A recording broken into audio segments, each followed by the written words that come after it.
Sungguh-sungguh Allah sangat ridho ketika seorang hamba itu makan,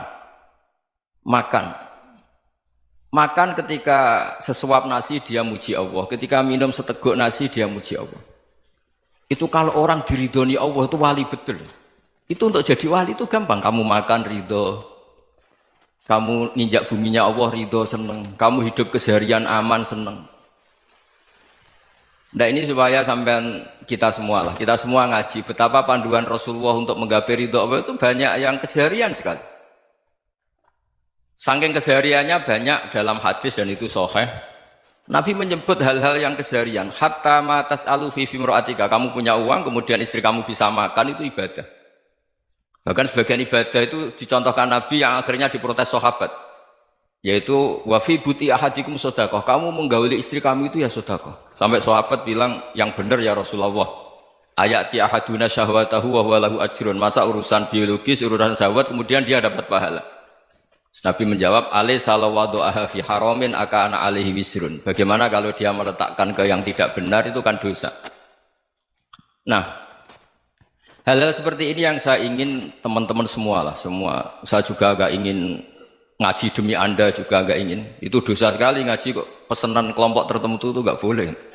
Islam itu untuk semua. Jadi ya cuma karena di depan saya jenengan ya seakan-akan jenengan korbannya. Itu ada ilmunya dalam usul fikih itu. Jadi orang itu harus ngaji usul fikih.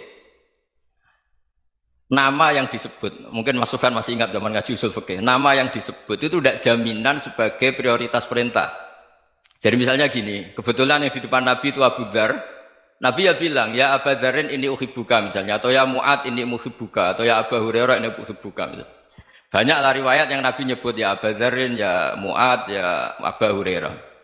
Kemudian misalnya Nabi meneruskan khitab, ini uhibbuka, saya mencintai kamu, fakul dubur sholatin, atau sebagian riwayat disebut fala tada'an la dubura kulli sholatin, Allahumma inni ala dzikrika wa syukrika wa husni ibadatik. Saya mencintai kamu, siapa saja. Mu'ad bisa, Abu Dzar bisa siapa? Saya mencintai kamu, mohon kalau habis sholat kamu jangan lupa wiridan Allahumma a'inni ala dzikrika wa syukrika wa husni ibadatik. Ya Allah, tolong kami permudah supaya mudah ingat engkau. Anda tidak bisa mentang-mentang, wong nama saya Parmin, nama saya Purnomo, itu yang diperintahkan Mu'ad misalnya.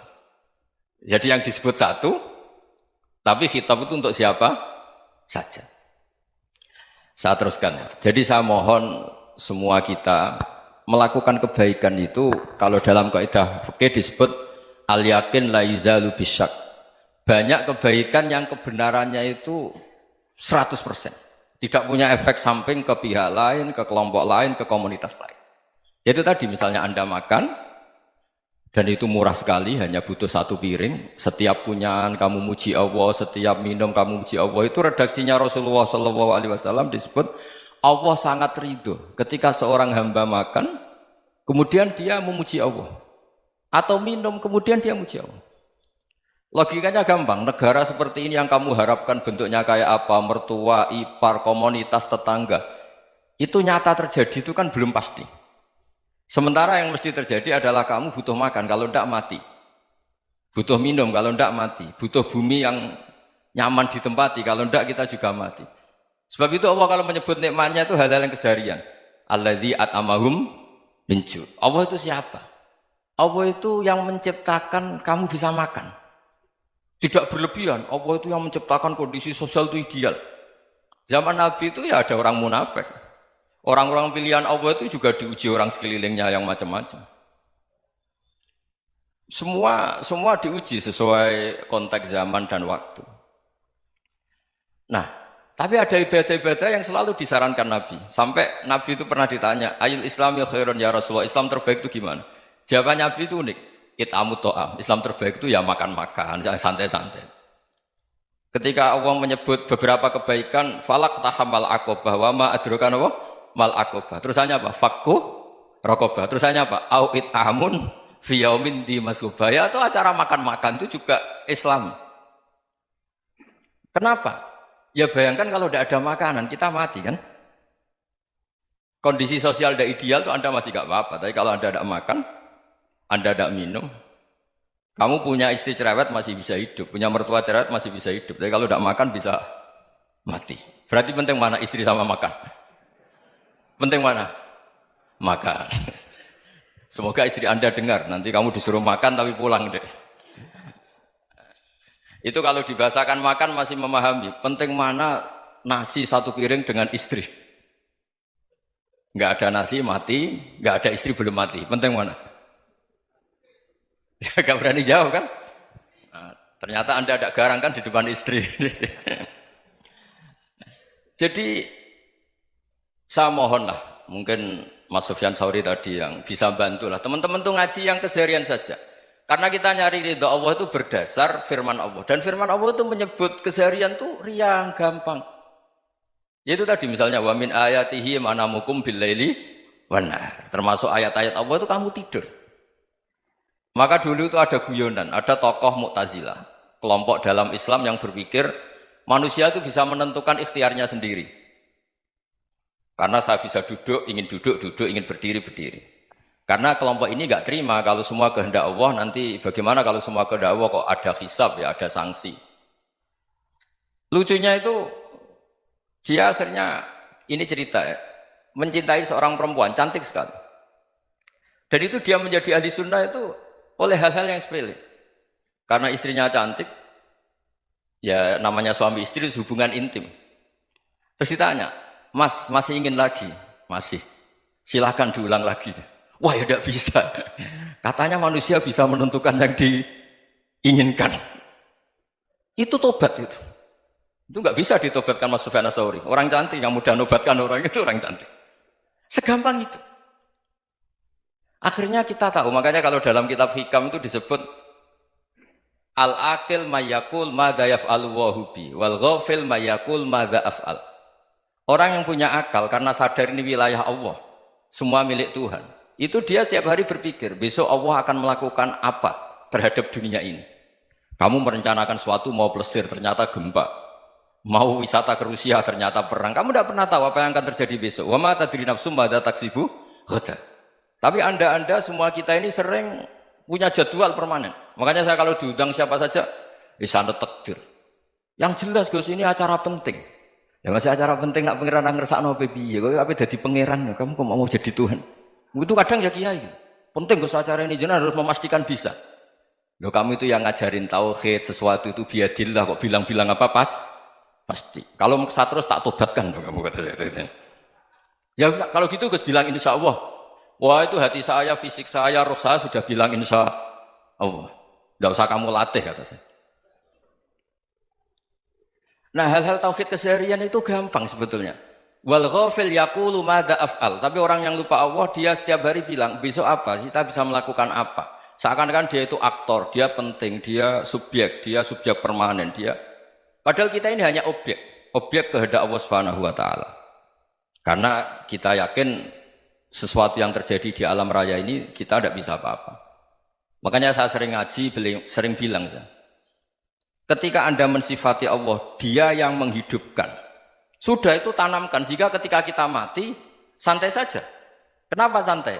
Allah punya cara menghidupkan kita. Zaman kita hidup juga gak tahu caranya ngelola jantung, ngelola paru-paru.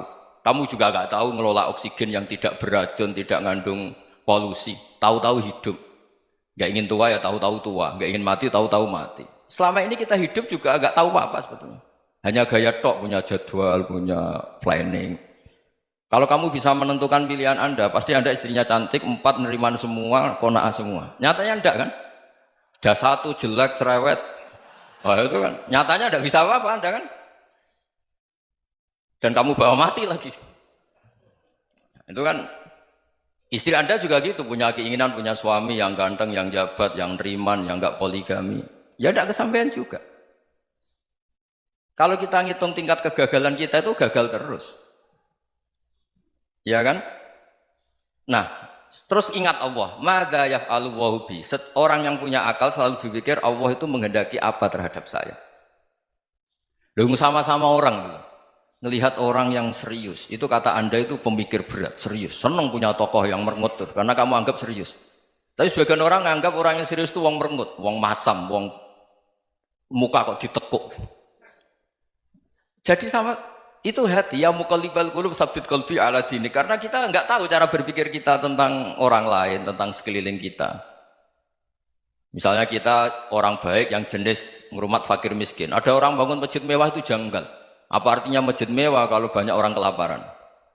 Tapi kalau yang jenis pendidikan apa artinya masjid mewah kalau tidak bisa ngaji? Nanti yang jenis infrastruktur apa artinya ini kalau semuanya punya sudut pandang yang berbeda-beda. Dan Islam mengapresiasi semua kebaikan.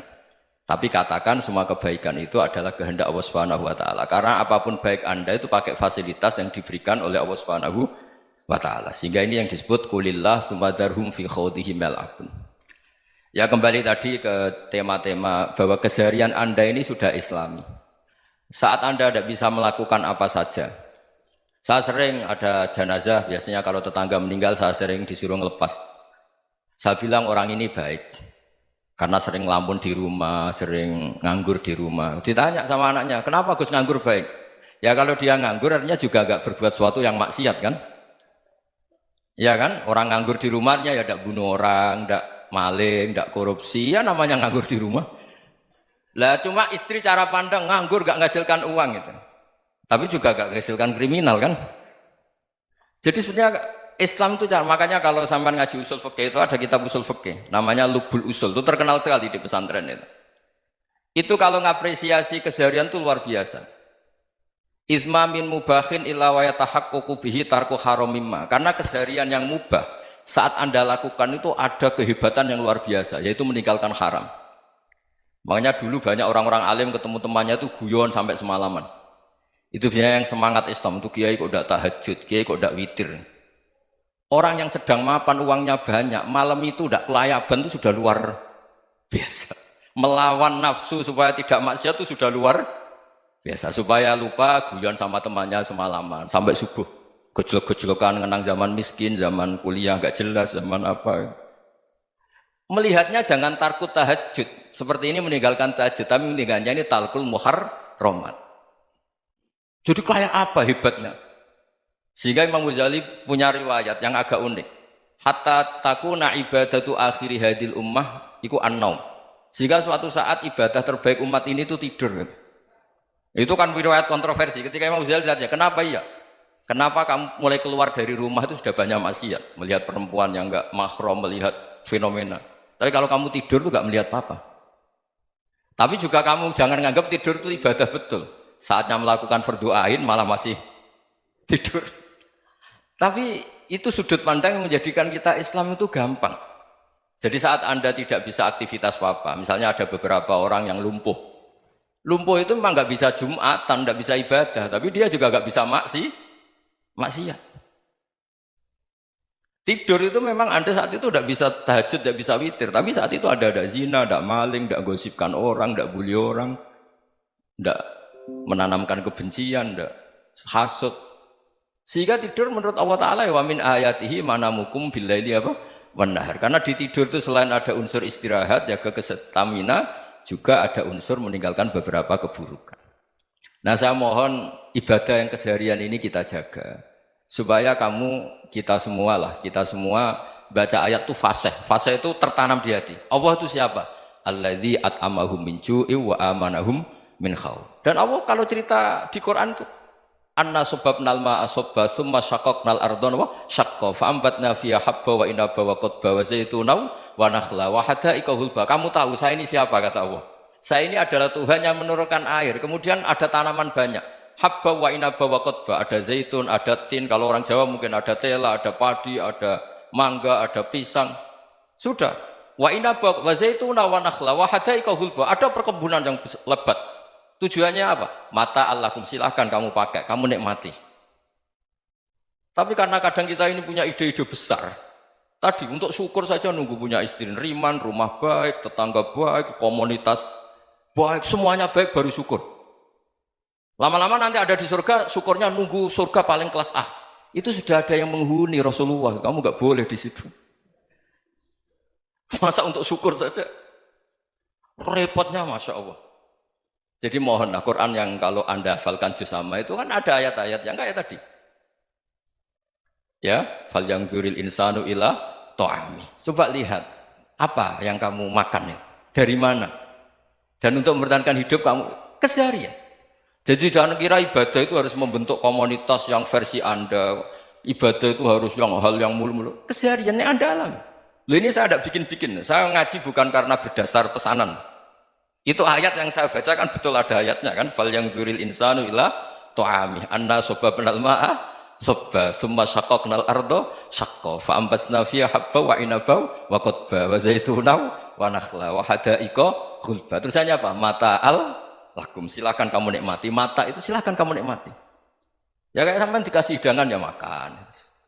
Ya sudah makan, habis makan ya minum, habis itu ngantuk ya tidur. Ya sudah normal-normal saja. Kayak apa indahnya Islam? Tapi Anda mencari Islam yang gimana lagi? Nah itu yang diajarkan guru-guru kita, diajarkan sanad kita sampai Wali Songo, sampai Rasulullah SAW. Bahwa pada akhirnya ada jihad, ada perang. Itu dulu memang perang, bukan membunuh, beda. Dulu kita dijajah Belanda ya perang, dan itu normal karena kita dijajah. Jadi ketika orang lain ingin baik sama kita, wa in ahadum minal musyrikin astajaruka ya fajirhu hatta yasma'a kalam Allah. Kalau mereka ingin baik ya kita baik. Makanya ada istilah mustakman, mu'ahad. Kalau mereka ingin damai, berdampingan dengan kemajmukan ya itu yang lebih baik. Karena memang Islam menghormati proses perdamaian. Wa in janahu lis-salmi ya fajnah lah. Kalau ingin damai ya kita harus